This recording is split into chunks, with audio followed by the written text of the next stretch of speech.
Hello, and welcome to another episode of What's on the Pile. I'm Nathan Besner, and joining me is Shane Lee, Hey, what's up? Jane Belcastro, Hey, yeah. Matt Wagner, It's Wagner. and Jenner.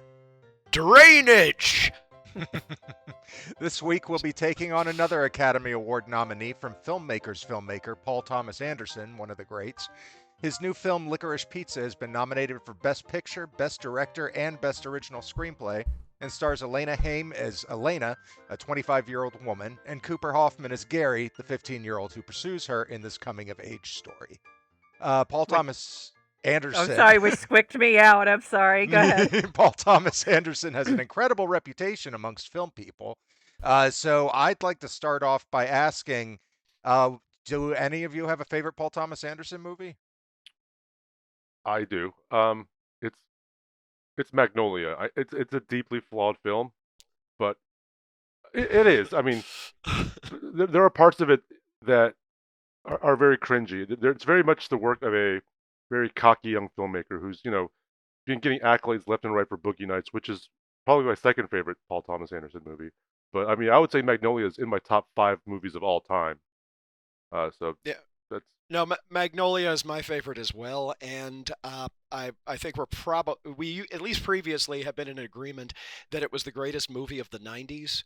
I find it interesting that on my sort of personally curated greatest movies of X, Y, or Z decade lists, Paul Thomas Anderson is the only person who got 2 decades.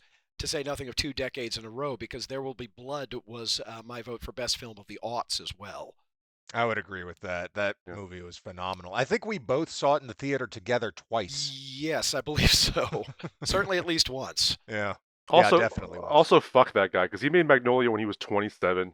I think he was 24 when he made Boogie Nights. Oh my Holy God. shit! Setting that standard way too high. Yeah. Take that, Jonathan Larson. Yeah, Ooh. I'm much more Sorry. limited in my perusal of this. Paul Thomas Anderson is kind of majorly on my pile, though I have seen both There Will Be Blood and Boogie Nights. Boogie Nights I actually saw for a class. I managed to take 2 film classes during my tenure at Emory. The first one was the Cyborg Ethic, and the second one was the Look of the Perverse. Guess which one I went to see Boogie Nights for? So it was the Look of the Perverse. Because why would you not take those classes? I couldn't understand why there were still slots available in that class. But no, I thoroughly enjoyed Boogie Nights. And There Will Be Blood I came to much later. After its theatrical run, I picked up a copy for relatively cheap in a discount bin. But I still liked it quite a lot, though it was kind of ponderous at times. Just basically in length. I recall it being quite long, or at least feeling quite long. Well, I mean, with the notable exception of Sydney, aka Hard 8, which was Anderson's first feature, and Punch Drunk Love, where he was deliberately making something shorter and tighter. Paul Thomas Anderson does not mind taking as much time as he damn well wants. Personally, I appreciate it. I like the idea that you can sort of just live in those worlds for an extended period. Well, every scene he crafts has meat on the bone. So that's Absolutely. That's what I love about his work. It earns its length.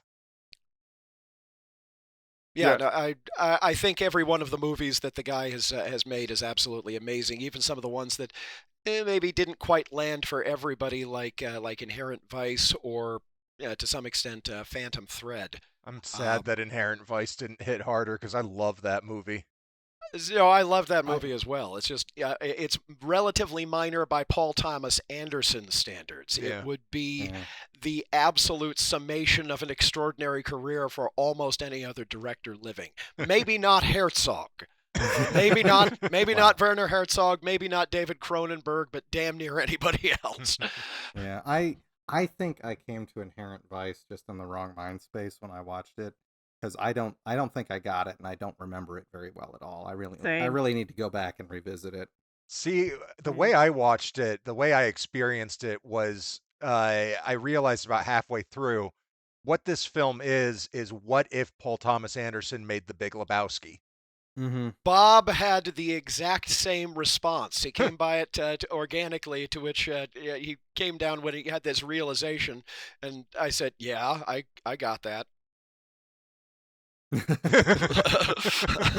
See, when I went into it, I was based almost entirely off of the poster image because I hadn't seen any trailers, I hadn't heard anything about it. I wanted to go into it cold. I was expecting some aspect of Fear and Loathing in Las Vegas, which is not what it is. No, So it's I Tom. was kind of waiting for that to occur, and I can't say I was disappointed when it didn't happen. I love Fear and Loathing, but I mean, it became fairly obvious quickly that. But I think that colored my approach. So, Yeah, no, again, I need to revisit it. It was Paul Thomas Anderson doing Thomas Pynchon, doing the Coen brothers, doing Raymond Chandler. Which I enjoyed. I enjoyed Yes, no, greatly. Great movie. Like I say, if it had been some other director, it would have probably been hailed as an absolute masterpiece. But you expect masterpieces from Paul Thomas Anderson, so Yeah. it ended up not quite hitting the way that it should have. You could say the same to some extent about The Master, although that at least got a lot of recognition for its acting, which was categorically extraordinary, particularly by the three main leads. I still haven't seen The Master. I really want to. I just haven't gotten around to it. I saw that in, I think, 60 millimeter, because I live by the AFI Silver Center, and they had a 60 millimeter projection of that. Absolutely gorgeous. Wow. Yeah. Because I think it That's was on awesome. opening day, too. Their main theater was playing it. Pretty amazing. Yeah. And Oh, Paul Thomas Anderson you mean walked you into the Or theater. sorry, You mean 70 millimeter? 70 millimeter, sorry. Yeah. I thought you What said did I say? 16 millimeter for a second, and my film collector hackles went up. There's a 16 No. millimeter print of it. See, I heard 65 millimeter, and I was like, oh my god, they worked in 65. There's like 2 movies No, that have been done in 65 I millimeter. think I said 60. No, it was 70 millimeter. Now, when they talk about something being shot in 65 millimeter, that's the actual visual part of the frame. The other 5 millimeters are an optical soundtrack. Yeah, Mhm. yeah, Yeah, but so it's technically 70 millimeter, but the photography is 65 millimeter. yeah. When you read it that way, yeah. Yeah. Even so, the projection is 70 millimeter. So yeah, I have to envy you that one. I saw it in a conventional. I think the cinema had already gone digital by that point. So still great looking movie. I need to see it. For my part, my favorite Paul Thomas Anderson movie is There Will Be Blood. It's an easy one to say. I think it was universally acclaimed. Everybody loved it, and didn't have mainstream success, but I think You Drank My Milkshake did have mainstream success. There was an SNL And, sketch about that, even. Yeah. It's brilliant. Yeah, I did not know the context of that. I saw the entire meme go through and then die out, and then I saw the movie. It threw a lot of things into perspective later. Yeah. You know what I love? Context. Yeah. I mean, I think if you were to retire today, that would probably be considered his masterpiece. By I would agree by with most that. people. I can see that. No, I mean the thing about the thing is Anderson always gets screwed at Oscar time.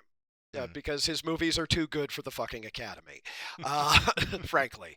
No, but I mean, the thing was, in 2008, and I know that most of you have probably heard this rant at one point or another, but it bears repeating.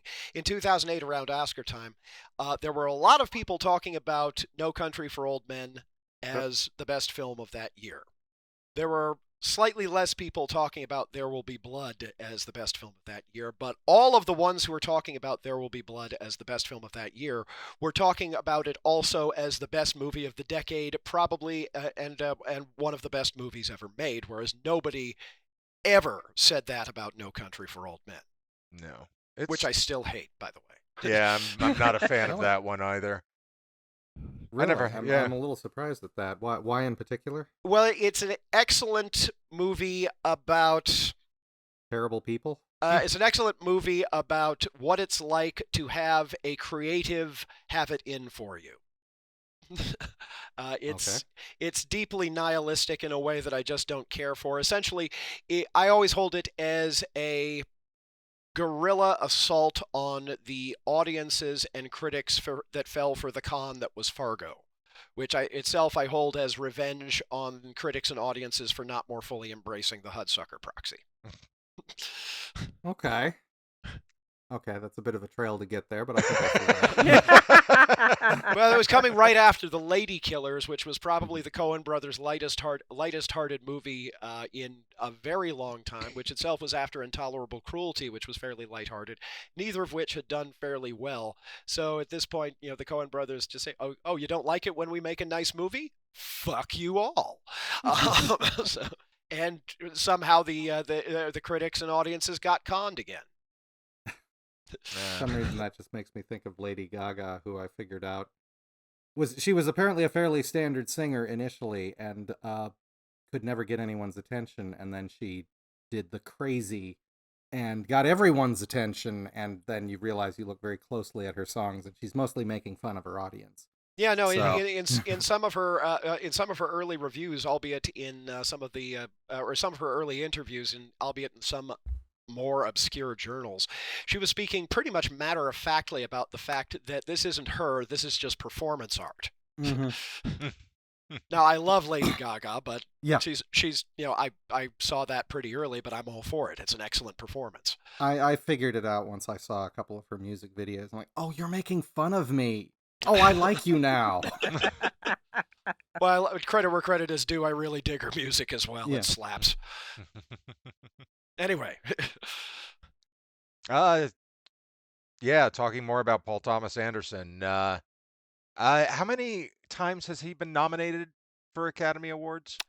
I believe he was nominated for best, I think Boogie Nights was nominated for Best Picture, Best. I don't know if it was Best Director, maybe. His particular, the one he always gets is Best Original or a Best Adapted Screenplay. Yeah. Magnolia also got Best Song, but he wasn't really. I mean, Yeah. Magnolia was based on those songs. He Yeah. said was based on Amy Mann's songs, and she got nominated for that. But I believe Magnolia was just screenplay. Travesty. Yeah, which is a Okay. travesty. Yeah. Absolutely. I mean, especially in a year that fucking American Beauty swept the Oscars. Yeah. Yeah. And that's being reassessed now, finally. Oh yeah. We can actually go to one of our questions because I can answer it immediately. What is an unpopular opinion you hold with a movie? For me, for a long time, it was American Beauty. I hated that movie when I saw it, and everybody loved it, and it got all sorts of awards, and I couldn't stand that movie. I thought that it was written by somebody who didn't understand what they were writing about. It was a guy who as far as I know, he's been in LA all his life, and kind of thought that he knew what a middle class family was like, when he obviously doesn't know what a middle class family is like, and so he wrote this film that's incredibly brutal, but stupid at the same time. And I just didn't buy into it. I thought that it was cynical to use all the pedals coming out of Mina Suvari. I thought that it was over the top and really blatant, on the nose symbolism, and it annoyed me. It made me feel like he was as a writer looking down on me as his audience. And I don't appreciate being looked down on by a filmmaker. So fuck that movie. I felt the enough. same way. I saw that in college. At the time, I had a website where I was writing, shitty movie reviews, and I remember writing a review of American Beauty, praising Kevin Spacey, because it's a good performance, I think. You know, but I had like the very very similar thoughts where this movie's like very condescending. It's talking down on Americans because I mean, Sam Mendes is British. Is Alan Ball? Alan Ball wrote the screenplay, right? Is he American? I Yeah. was under the impression that Alan Ball was actually Georgian. Like Oh, really? Eastern Yeah. European no, Georgian? U.S. Georgian. Oh, U.S. Georgian. Okay. Like the state that Jane and I are in. Yeah. I thought Oh, he was okay. an LA guy. Okay. Well, I think he was one of those guys who was desperate to get to L.A. After he had the opportunity to have some druthers. Yeah. You could kind of feel that. Yeah. Yeah, no, it was a movie that I thought was good the first time that I saw it, but again, thinking about it, even the slightest bit afterwards, it just fell apart completely. I know this is something that you've observed on a lot of movies that I didn't have that experience on, Nate. But this was one of the ones where even my internal bullshitometer buried the needle basically as soon as I walked out of the theater. Yeah. I can't claim that level of insight myself. I enjoyed the movie well enough. I've seen it once. There are a few images from it which, stick in your head, and I thought Kevin Spacey did a pretty good job. I'm kind of fascinated frequently by movies about really awful people that are unaware of their own awfulness, which Kevin Spacey going after Mina Savari in that movie is like, objectively, this is a bad idea. You are a bad person for trying to do this, and the fact you backed off at the last minute is Scant better mitigation. than not. What, is but, he supposed to be some kind of hero? It's such Yeah, I didn't. bullshit. But that's the thing. I like movies about extremely flawed characters. I like stories about extremely flawed characters. You don't actually have to present me with a hero a lot of the times. I never regarded him as a hero.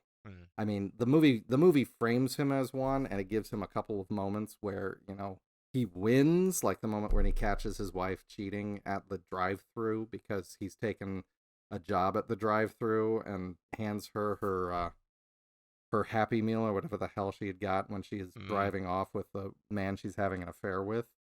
I realized that was supposed to make us be on Kevin Spacey's side in the haha caught her moment, but no, this is a terrible human being, and he's contemplating doing something really awful. I mean, an adequate comparison would be Lolita. Humbert is not a good person. Yeah, Vladimir Nabokov would have been the first person to tell you, "Oh no, Humbert is horrible." Yeah. Exactly. And anyone who does not get that, I worry about. Yeah. But so I appreciated the movie on that context, but this was also many, many years ago. I haven't seen it in many years since, and who knows what my taste would say about it now. Yeah, has been a very long time.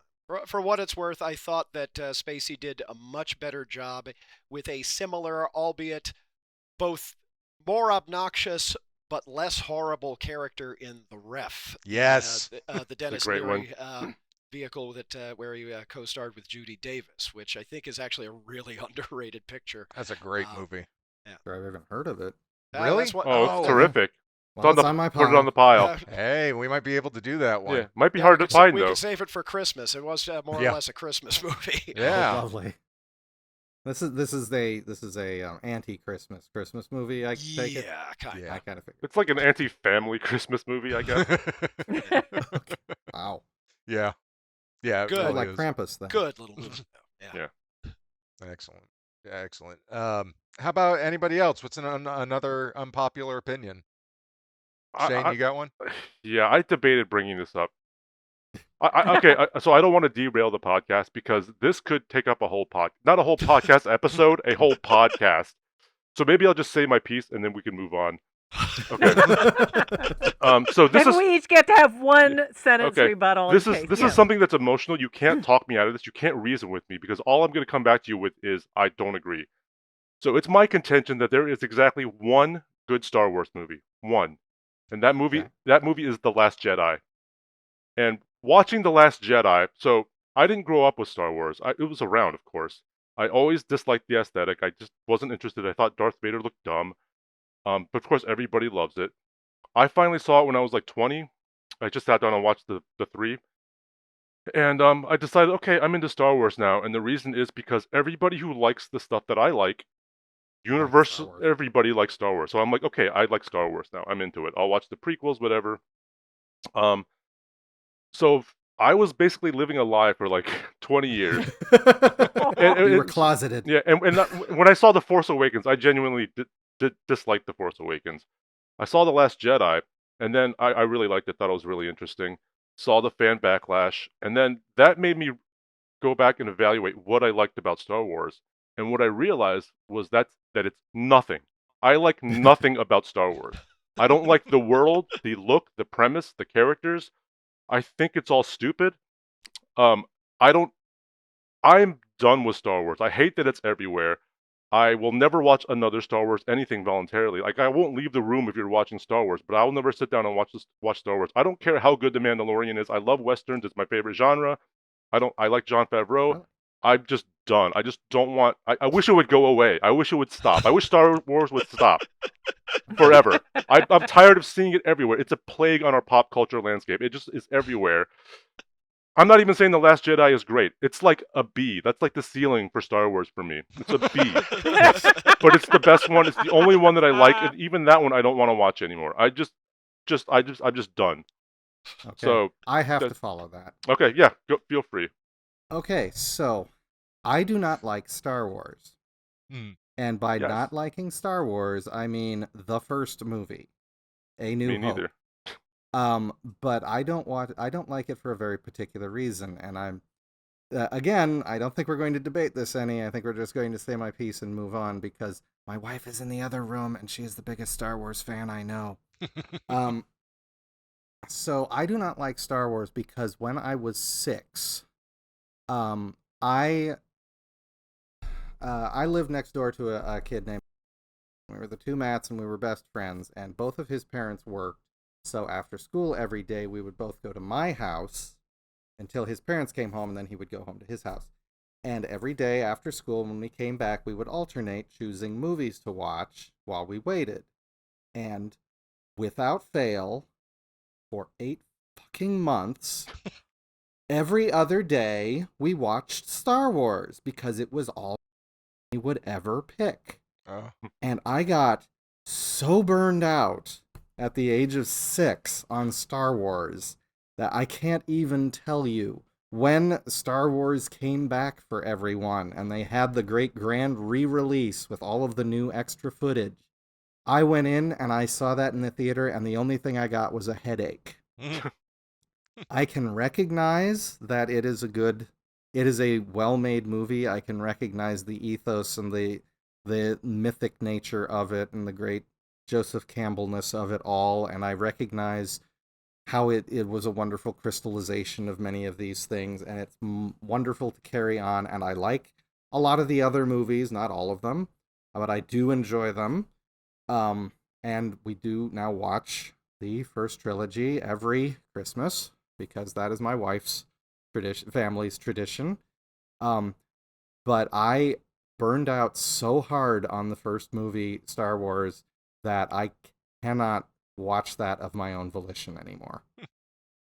All right. I am the Star Wars fan.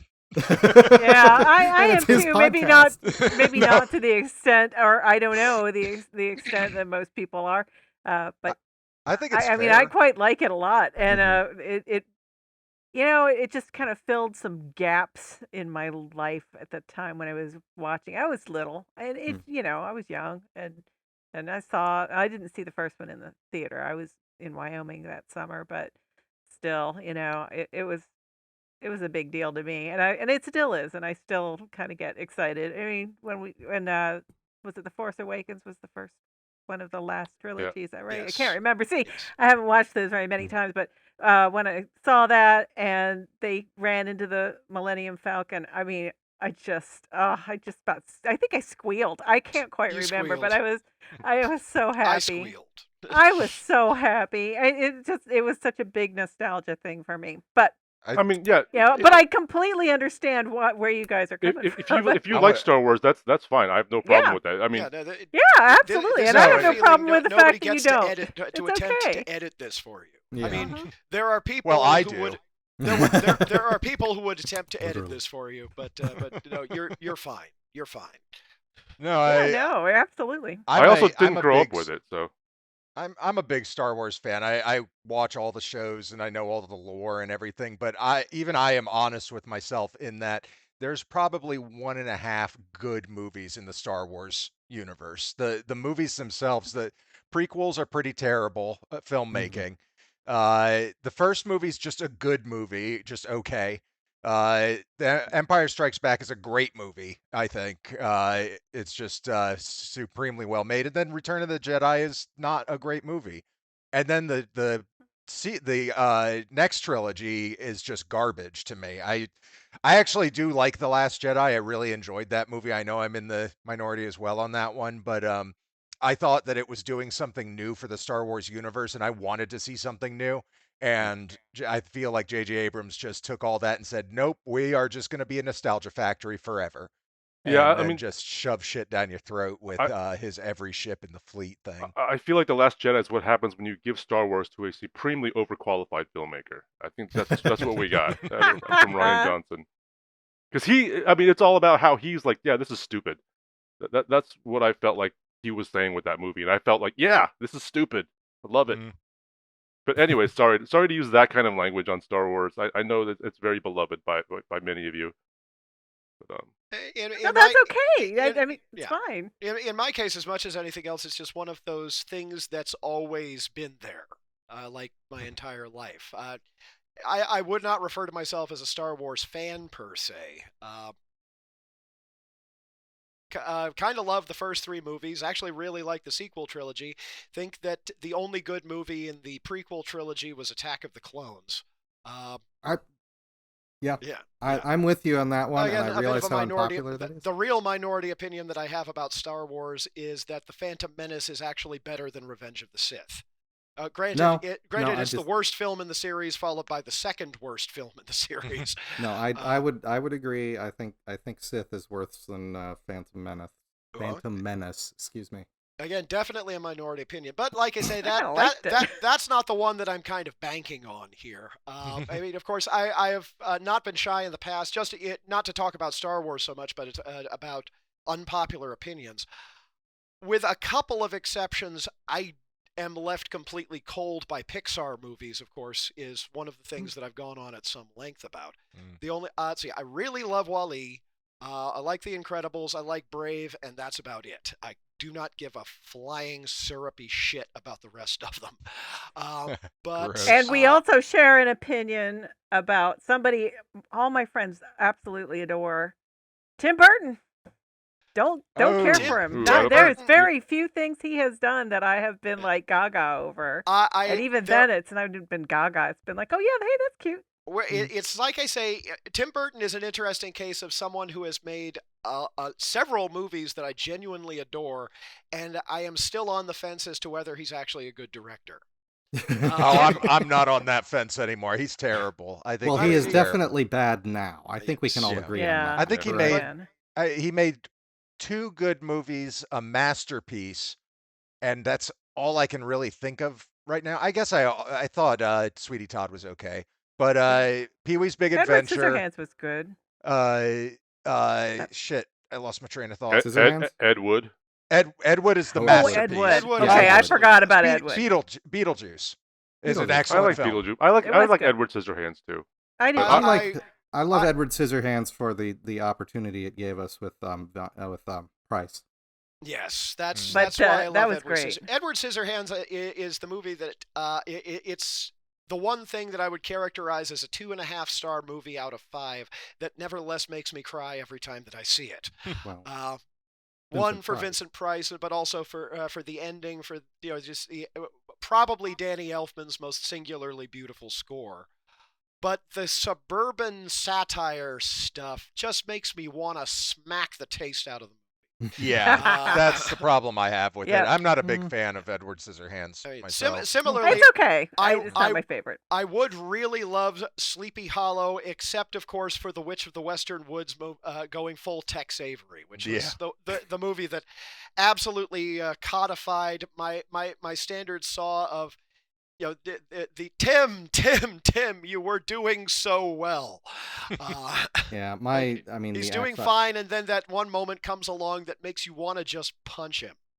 Yeah. The axe I have to grind with Tim Burton has entirely to do with the Alice in Wonderland movies, which are some of the worst shit I have ever seen. Yeah. And I say this as probably the biggest fan of the story that you know.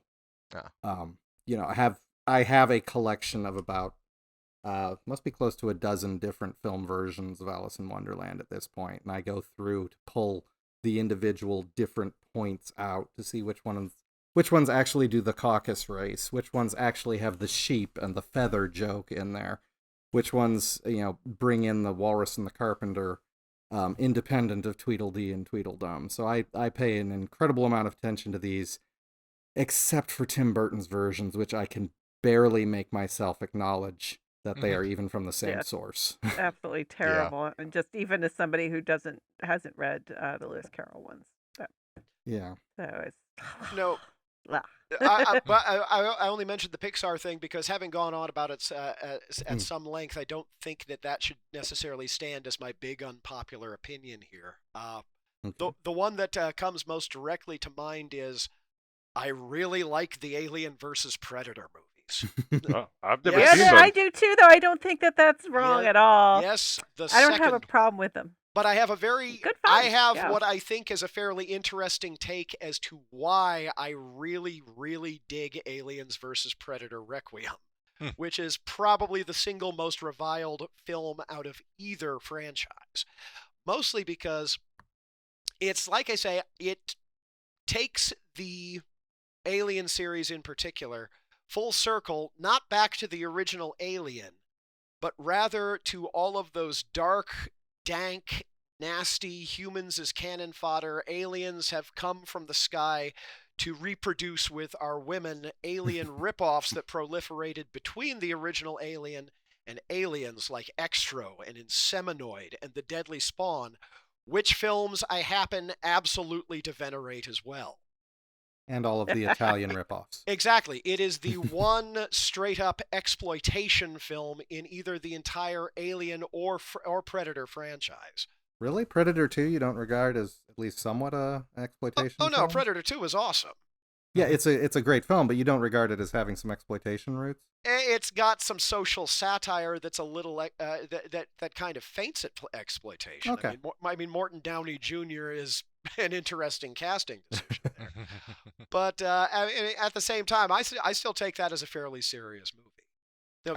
The only one that is gleeful dreck, but gleeful dreck from beginning to end is Aliens vs. Predator Requiem, and for that, I genuinely adore that film.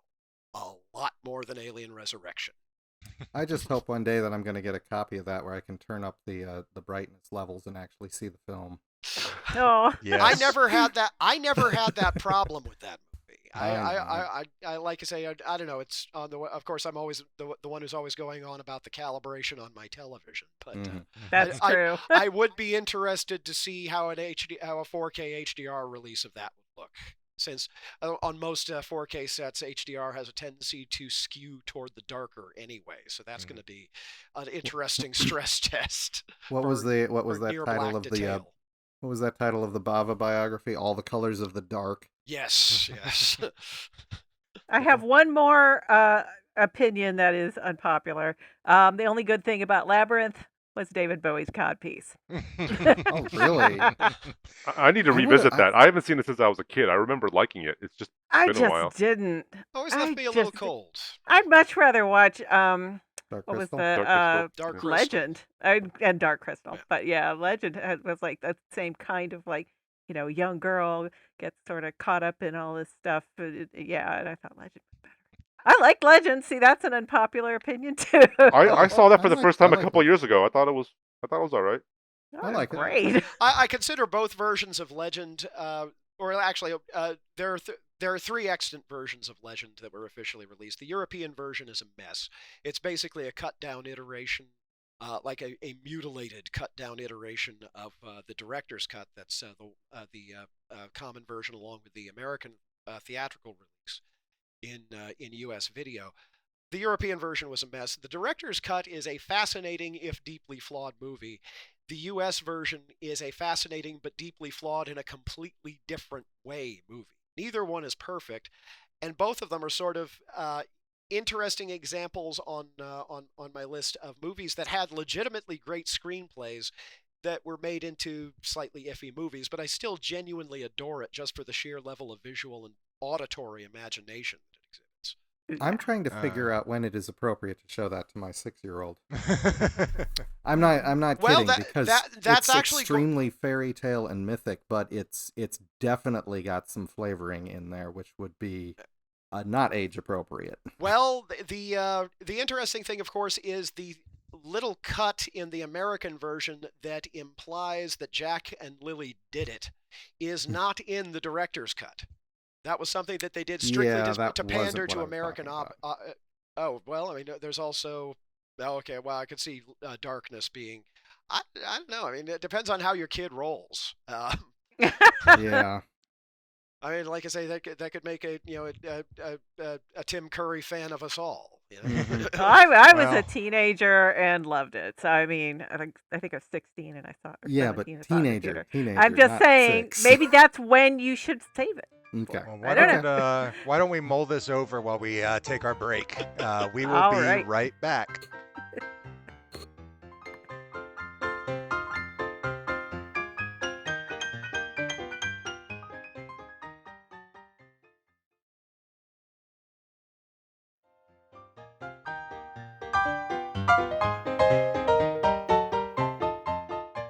And we're back.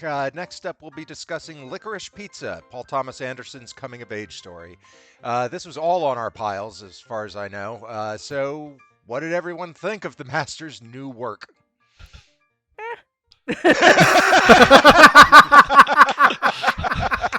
I honestly, that's the best I can do. I can't really work up any sort of, furious one way or another. I mean, it looked good. I was squeaked out by, the kid going after the 25, possibly 28-year-old woman. I think. Yeah. Do we have any idea how much time it's supposed to span? Because I got the impression that it spanned 3 years. Yeah, I at wrote least. that down too. I was like, is this one crazy summer or is this like a year? I couldn't really tell. Yeah, it's hard to tell. I've got to say, I agree with you. I was kind of on it. Oh, thank God. Okay.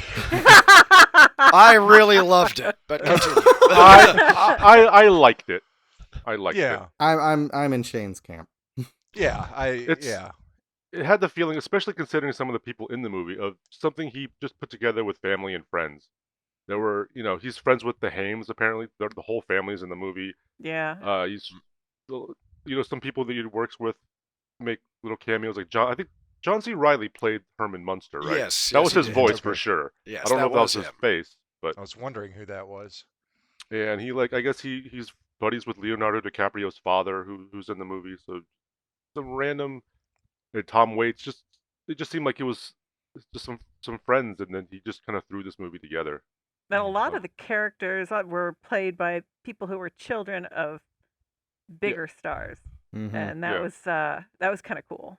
So it was like a something worth mentioning. It wasn't everybody, but it was a lot. Yeah, So like Cooper Hoffman, Philip Seymour Hoffman's son, as the male lead there. Mhm.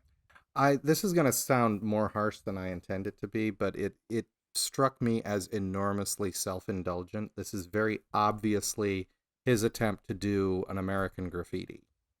Something along those lines. This is a snapshot from what I presume, it's not his childhood either, because I think he's younger than me, and I don't remember exactly these eras, although I have to confess that until I went to college, I did sleep on a waterbed for many, many years. There are problems with waterbeds. I will get into that with you. Given his age, he would have been very, very young. I believe he's 51. I'm given to understand. I'm given to understand that the movie is largely inspired by the experiences of his friend Gary Getzman, who was a child actor who appeared in Yours, Mine, and Ours with Lucille Ball. Lucille Ball. Also, at the age of 15, tried to pick up a 25-year-old, and apparently later on was a distributor of waterbeds, and including apparently delivering one to John Peters' place at one point. Oh, I'm sorry, that is that obviously a scene was coincidence. And was later opened a pinball parlor. So yeah, that's apparently pretty on the nose in that regard. But, Okay. The whole John Peters thing. Do you guys all know about the Kevin Smith story? Yes. That's how I know John Peters. About how he was producing Superman Lives, I guess was the title, and he insisted on a giant spider at the end of the movie. Yeah. Which ultimately ended up in Wild Wild West. But John Peters was dead set on that goddamn giant spider. So I was wondering, did P.T. Anderson have a run-in with John Peters or something? But apparently John Peters gave him his blessing to create this character. Apparently, John Peters would- according to the Wikipedia, under the condition that he included John Peters' favorite pickup line. Was that the was- peanut butter line? Is that what it was? Because Possibly. there's a scene where he's walking down the street, then two girls come by holding tennis rackets. He doubles back and asks them something about peanut butter. But do Do you you- like do you peanut like- butter? Yeah. Yeah, He do wants- you like peanut butter sandwiches? Yeah, and that must have been it, I guess. I don't know. That I- character actually, even though it was a much lighter movie, reminded me of Alfred Molina's character in Boogie Nights. Yeah, Like, me this too. danger. Mhm. You know, now that I think about it, Boogie Nights could have taken place a few miles down the road. This could be the Yeah. same universe, but I mean, this was a much safer universe, obviously, much more Yeah. wholesome. But the kind of threat of this crazy, unhinged person really, reminded me of that character. Of course, he wasn't going to burst in with a shotgun or something, probably. But I feel like maybe John Peters just would really like people to even remember who he is at this point. But Yeah, well. I mean, he's still out there, right? He's still Yeah. he's still out there. He hasn't really worked in a while. Yeah, no, like I say, by all accounts, it's not a terribly inaccurate or indeed unflattering characterization of the man. And a If fun it- performance by Bradley Cooper. Yeah, Mhm. Oh, I know. amazing little turn there. Mm. Yeah. That was great. This is a movie where the cameos are genuinely surprising for the most part. Yeah. yeah, Like, Sean Penn, in some shots, holding his face in such a way that he does bear an uncanny resemblance to William Holden, despite not looking anything like fucking William Holden. But Well, William Holden is a state of mind. yes, so- shit. I love that John Michael Higgins was in this. Yeah. Apparently, there was some blowback because of his his very racist portrayal Yeah. of whatever the hell that character was supposed to be. Yeah. At the same time, still, I think possibly giving the actual 70s Los Angeles, letting it off easy by comparison with the reality of things. But Oof. Yeah. Yeah. for what it's worth, I took it as, laughing at that character, not laughing with that character. No, That was my interpretation as well. Yeah. I was a little off in the first exchange where he pulls that stunt, but the second one where he says, "I have no idea, I don't speak Japanese." Like, Yeah. okay, good. This is this is going the direction I thought it was going. This is a joke within itself, Yeah. not anything it's trying to say. I kept expecting the wife to answer in perfect English, both scenes. Yes. Yeah. But That would have. See, I think That that would've been actually would have okay. made it much funnier. It would Yeah. have been Yeah. better. Yeah. It would have been better. They could have done something better with that scene just in general. I see the joke. That is not a terribly funny joke. This needed another draft. Yeah. I didn't get it at first. I was like, what? I What was is he cringing. doing? Ugh, What I was is like, this? I please think- stop. I think the cringing was the intended reaction. Yeah, there. well, To me, it's You so know, dumb. It's past cringing. It's okay. It's not the comedian trying to make you laugh. It's the clown trying to make you laugh at him. well, I fucking hate being an clowns. idiot. So, anyway, But Yeah. I mean, I will say that just the highlight of the film for me was the backwards drift of the moving van scene. Yeah, That that was was absolutely genuinely hair-raising. tense. That was genuinely exciting. I really, really liked the way they brought that in. I liked how they played that out. Mhm. Having been in a car that managed to die because of empty gas tank at the pump when you pulled into the gas station, I have felt that before when the tank is almost empty and you know. So I am very sympathetic with them in that moment, and that by far was the highlight of the film for me. Mhm. and then John you know. Peters just shows up anyways. Yeah. You fuck up my place, I will choke. but he didn't even know. Do you have a sister, brother? I will choke your brother in front of you. Yes. I will Joe kill your Exotic makes fucking a cameo. family. Yeah. I know it is absolutely a picaresque movie. It is a collection of individual moments, and my brother Bob, who watched this with us, I thought had a really beautiful take on it, which is that essentially most entertainment, or indeed media in general, has conditioned us at this point to assume that the strange things that happen are the exception rather than the rule. And this is a movie where it's impossible to describe the plot, because it's just an accumulation or a sequence of strange or memorable little things happening over and over again. And at the same time, it's also sort of an instance of everybody kind of acts as though they are the main character of their own story. But when their story intersects with some other main character's story, then you very often appear just as a supporting character. And Lord knows what kind of daffy shit was going on with that other story at that time. Maybe that story was more interesting. Maybe that story was less interesting. But you're only ever going to see just a sliver of it at any given time. So the context surrounding, for example, the whole jumping of the motorcycle with Tom Waits and Sean Penn absolutely feels like something that wandered in out of another movie. But in this case, I think that crosses the Rubicon from bug to feature. No, It's yeah, that's obviously supposed to be like that. Yeah. It's all of these characters who are acting their heart out in their own movie that is only tangentially related to the characters that we're following here. Well, I mean, structurally, I feel like it fell into exactly the same situation as the race at the end of American Graffiti.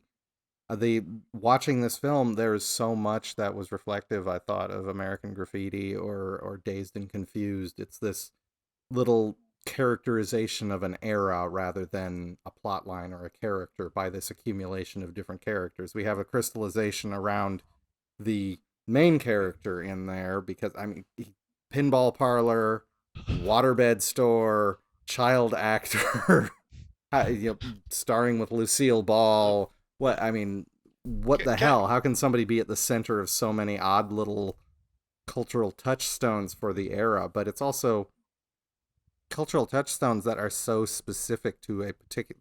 That's why I called it self-indulgent, because it struck me as so touchstone to a particular era, which is so far gone from most of the movie-going audience at this point.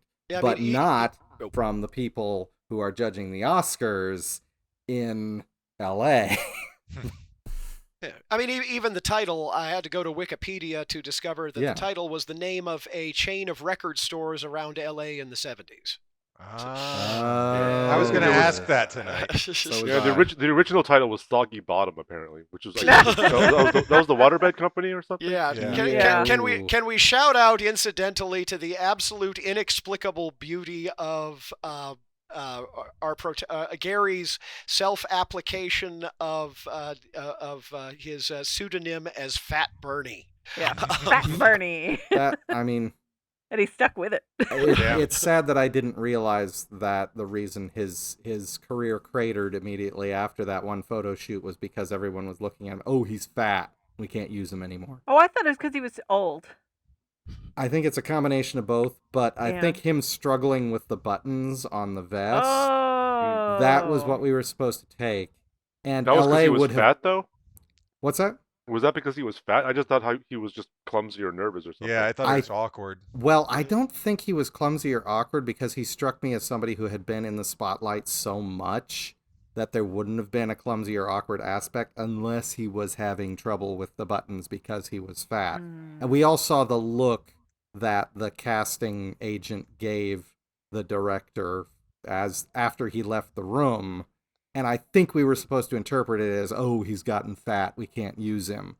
And that's why he went with the Fat Bernie moniker, to own it, to acknowledge it, to, I don't know, try to derive some power from it.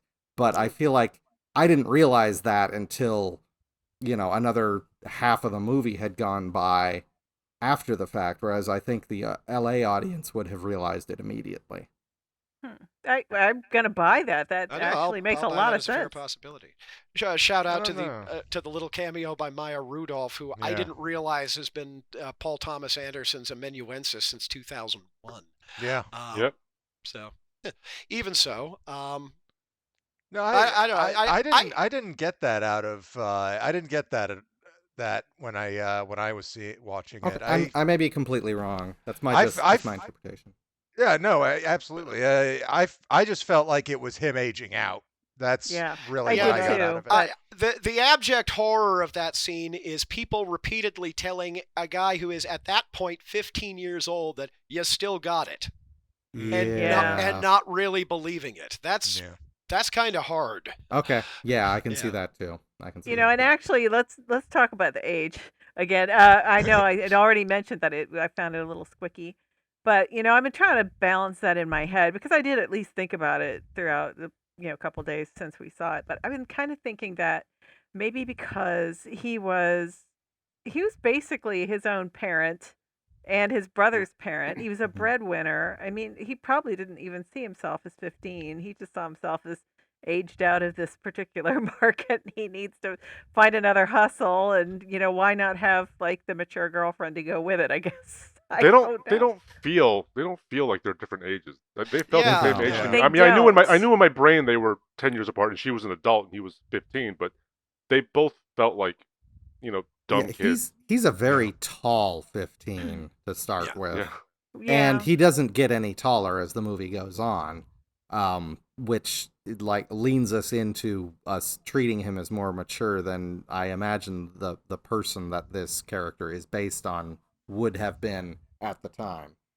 At the same time, I am not entirely certain that we are supposed to actually believe that Alana Haim's character is supposed 25. to be 25.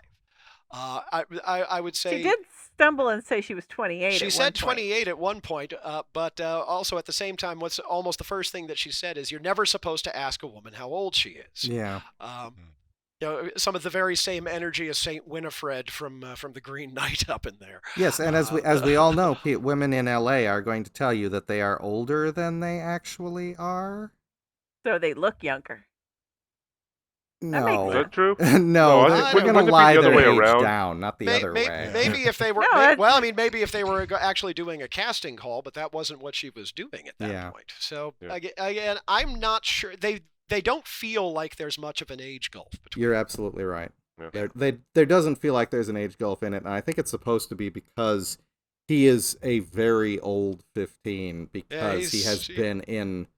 I mean, Exactly. he's making dirty jokes on stage next to Lucille Ball at 15. However long this movie is, Well, he she starts didn't at want him 15. to. Yeah, but and he He's was an kind of a asshole for grown ass doing that. man. Yeah. Yeah, that's true. And feeding his brother, I mean, getting his brother dinner and then going out eating by himself at a restaurant, Planning his at a next bar, move at all Yeah. times. Yeah. I saw a really immature streak in him in that he was extremely possessive of Elena, and I mean, Oh yeah. they were both really toxic to each other. I Yeah. wasn't sure if I wanted them together or not. I didn't really Yeah. like either of them that much. Really? To be no, I honest- agree. Yeah, I agree. I completely agree. I Yeah. don't think I actually liked the characters. To be honest, I thought my entire experience with the film was crystallized. I need to stop using the term crystallized. Was brought together at the very end of the film when they're running in slow motion and he's holding her hand and she's behind him. They're holding their hands, running, and she said, "What was his character's name? Something Valentine." Gary. Gary Gary Valentine. Gary I Valentine. love you, Gary Valentine. And my immediate response was, "Why?" Yeah. And I realized Well- that is where the film succeeds or fails for me. If this was intended to be a romance, I did not see why she would love him. Well, in it this. was. I can see very good friends. I can see people who you've been around for your entire life. I don't see them falling in storybook love at the end. I of the think film. they're both such perfect hot messes. They're kind of perfect for They're each both other. they're both incredible They're both narcissists. yeah. I actually bought the romantic conceit. Okay. I mean, did there- like when they were running toward each other. It was from that all was the a other beautiful previous scenes. Yeah, I of mean, them running. there's multiple scenes, multiple vignettes where they're having to rescue each other. That Like is the true. jail scene, They're the always running motorcycle toward scene. each They're other. always, she saves him from jail, he saves her from Sean Penn dumping her off the back of his motorcycle. Mm. So that's sort of pushing them together, as we're moving along. But still, and I thought Alana Haim was good Yeah. as an actress, but the whole movie treats her as if everyone is just drawn to her. Everyone, it's almost like this movie is like there's something about Alana. Everyone is obsessed with her. She doesn't have that presence, but the movie kept forcing this, in our faces. I don't know if you guys Oh, I saw got that. I Got just that, didn't want yeah. to sound like, well, as Bob tried to say, I was anti-woman. But yeah, we watched it with Bob. But yeah, Yeah, So it's I've been kind of weird keep it quiet because about that. in some respects, I kept having trouble buying her as 28 because the film treated her as 19 or 20, maybe, Okay. especially when Sean Penn is hitting on her, that they're picking her up as the hot girl arm candy kind of situation.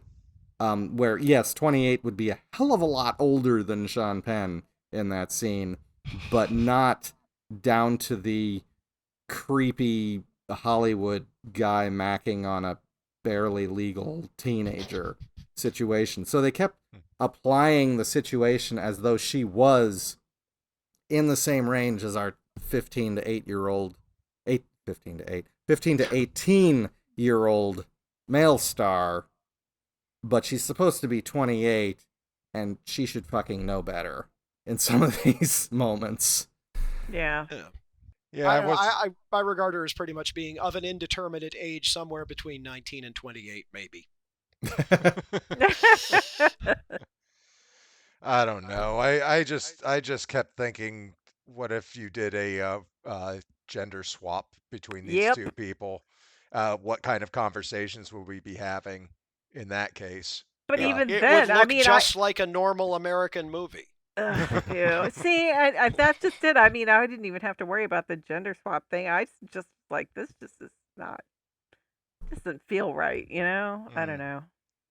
No, I felt the same way. I felt she was more squicky than he was. Because, I mean, Yeah. a 15-year-old boy is hormonal and is going to go after everything that In a moves. Yeah. skirt. Yeah. Mhm.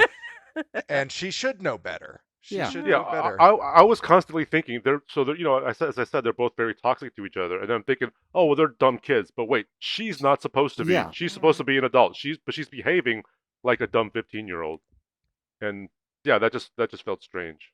Hmm. Yeah, the waterbed party when she was wearing the bikini and being super jealous. That was Yeah. horrible. I Yeah. mean, mean, what? she's super jealous of at that point 17-year And he was old with somebody kid. age appropriate. Yeah. And she'd rejected him already, I Yeah, believe, Yeah. several multiple times. times.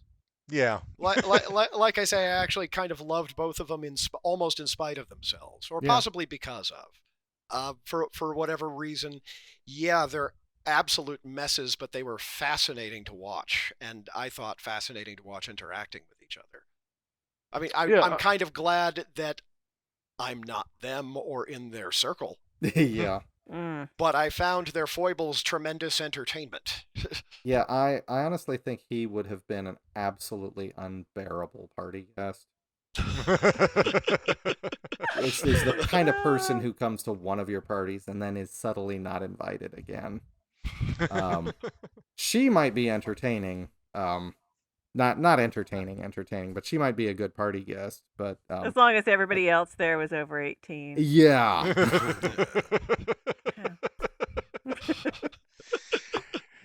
It's not my favorite Paul Thomas Anderson movie. It's not my favorite Yeah. Paul Thomas Anderson movie, but given that I love every Paul Thomas Anderson movie, I love this one as well. Yeah, it's like, I see no Yeah. reason to moderate on that. I've always said, calling a Paul Thomas Anderson movie bad is calling a Paul Thomas Anderson movie bad.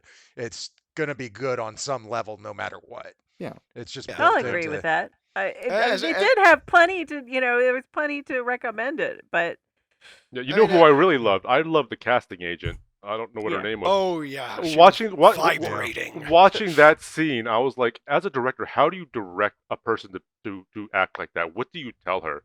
I'm sure Paul Thomas Anderson. He was a masterful director, has his methods. But I was just watching that and marveling at how that performance comes across. How you create that. I don't know. I thought it was just so interesting and hilarious. Yeah, just that vibratory caged energy as she's searching for words. There is just a physically mesmerizing performance of someone who does not emerge from the chair in which she is sitting. You have a very Jewish nose. Those are very in right now. Do any of you see yourselves revisiting this one? Absolutely. Not soon. Nah, probably not directly, but I don't know. I keep thinking about it. I apparently liked it more than the rest of you guys. That's okay. There were bits that were very entertaining and quite fun, and I was saying as Bradley Cooper was leaning over Alana to steer the truck, I was like, I know she's supposed to be uncomfortable there, but I think I'd just be like, ooh yeah. I mean, Bradley Cooper is like leaning over me. I might go back just to watch the John Peters stuff again. That entire sequence, everything involving him, even the stuff where he's not in the scene itself, all that part is magnificent. Mm-hmm. I'd agree with that. Yeah, I would agree with that. But then you have to wade through some other stuff to get there. Well, anyway, sorry. I mean, I'm going to defer back to my earlier statement. Even a less strong P.T. Anderson movie is still better than about 99% of the other movies that get made. Yeah. Certainly better than basically anything else that got nominated for an Oscar this year. I didn't see what the nominations were. Do we want to rattle down that, or is that something for another time? We did do it on another episode, but 2 weeks ago. Oh, I haven't heard that one yet. Yeah, yeah, that just came out today. Oh, well, I haven't heard it yet. But yeah, we can look at them really quickly and do a comparison to what we've already done. Let's see. I'll allow. I have seen less of the list this year than I usually have. Yeah, I almost never. Yeah, I had mentioned that you just seemed very unexcited this year. It was about a weird year. Well, It's been a a lot weird of year for a couple It was of a years. weird year. A lot are just hard to see. They're just not available. I mean, that's one thing. A lot I hadn't even heard of. But we've done Don't Look Up. We did Dune. Done this one. Dune was What else have we was it nominated for Best Picture? Yeah. Although for some reason they didn't nominate Villeneuve for Best Director. Director, which is fucked. That is very rare. Yeah. Hey, Jenner, did you hear they cast Princess Irulan in Dune 2? Who? Florence Pugh. Nice. Oh, I knew you would like that. Awesome. Okay. Okay then. You mean the great Florence Pugh? Yes. Yes. Yes. Well, that's implied, Jenner. Yes. Awesome. Fantastic. Which probably implies they want to make more, because she doesn't have much to do in the first book. But the second book, she's in a lot. My impression was that Villeneuve wanted to get at least through Dune Messiah.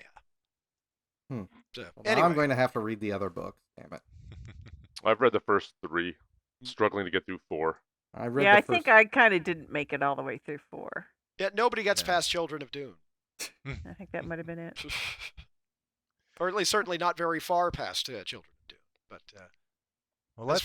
Oh, go ahead. No, I was just going to say, as far as other nominations, curious to see Power of the Dog, especially since That's a good one. It's on since it's on Netflix and thus readily available. Actually, very excited to see Drive My Car. Same. I'm told that that director is very interesting.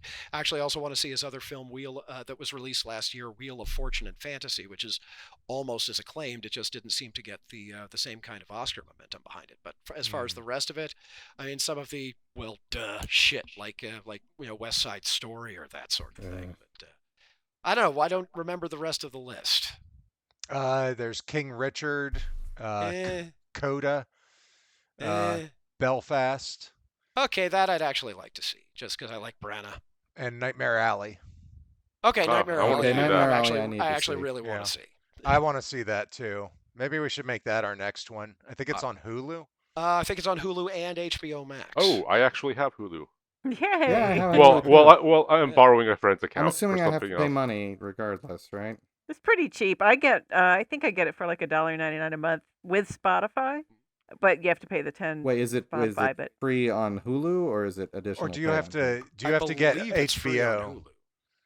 It's not attached to HBO? It's on HBO Max. I've seen it listed on Hulu, but I didn't investigate the specifics there closer. Anyways, that's probably what we should watch next week. We'll figure it out when we're not actually still, in the program. No, it's fine. It's fine. I'm sure the audience loves to see behind the curtain a little bit. Yeah, we don't know what we're doing. Well, I mean, in this case, it actually affords the audience the opportunity to watch along with us and come back to share our thoughts later if they Exactly. don't want to just have everything spoilered the fuck out for them. And I Yeah. always think that our after conversations where we're choosing what we're going to watch are like it just every bit as entertaining as the show. So. Noting Too that bad nobody gets to hear those except for today. I mean, noting that a tremendous aspect of this program is just for all of us is just the social dynamic. This is a lot of our weekly entertainment at this Yeah, point. this is the only film discussion If we I get if to we do. amuse anybody else along the way, we'll call that gravy. That's a bonus. We love our loyal listeners. We assume that they exist, and I can vouch for at least I can vouch for at least two of them. I've seen them in the We have a wild. couple. Hi, Skip. Hi, Justin. All right. Well, I think that's gonna do it for us here on What's on the Pile. You can find us on Facebook and Twitter at What's on the Pile. You can find us on YouTube under the punchbunny.com YouTube channel, or you can visit our website, whatsonthepile.com. Thanks for hanging out.